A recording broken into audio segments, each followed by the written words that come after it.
السلام علیکم ورحمۃ اللہ۔ غلام قادر روہیلہ برصغیر کی تاریخ میں ایک انتہائی شفاق اور سنگ دل شخص گزرا ہے،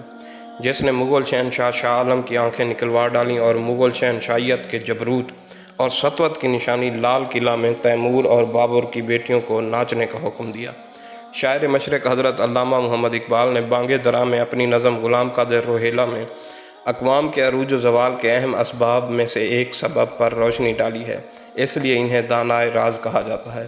علامہ اقبال نے برصغیر کی تاریخ کے اہم دردناک واقعے کی طرف اشارہ کر دیا،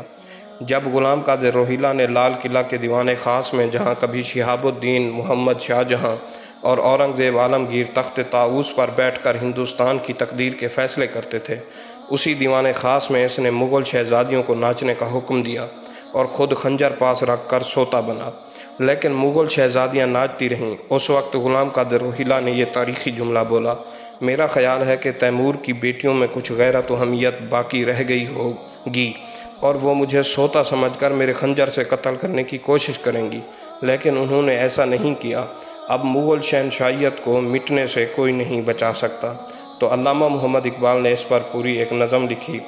روہیلہ کس قدر ظالم جفا جو کینہ پرور تھا، نکالیں شاہ تیموری کی آنکھیں نو کے خنجر سے،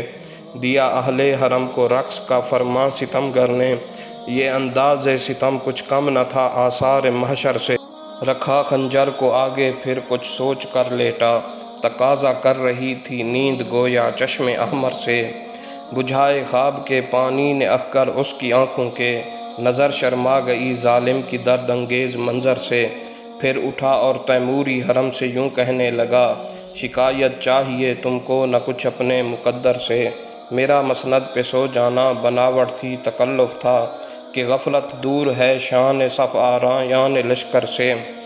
یہ میرا مقصد تھا کہ اس سے کوئی تیمور کی بیٹی مجھے غافل سمجھ کر مار ڈالے میرے خنجر سے، مگر یہ راز آخر کھل گیا سارے زمانے پر، حمیت نام تھا جس کا گئی تیمور کے گھر سے۔ سن 1857 کی جنگ آزادی کے بعد آخری مغل شہنشاہ سراج الدین محمد بہادر شاہ ظفر کو لال قلعہ دلی میں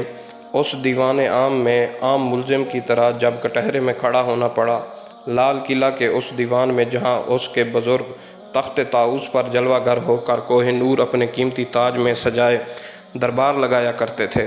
اور دنیا کی سب سے زیادہ باوسائل اور خوشحال سلطنت کے مطلق العنان حکمران کی حیثیت سے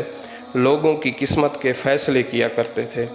یہ عبرت ہے ان اقوام کے لیے جو غیرت اور حمیت کو کھو دیتی ہیں۔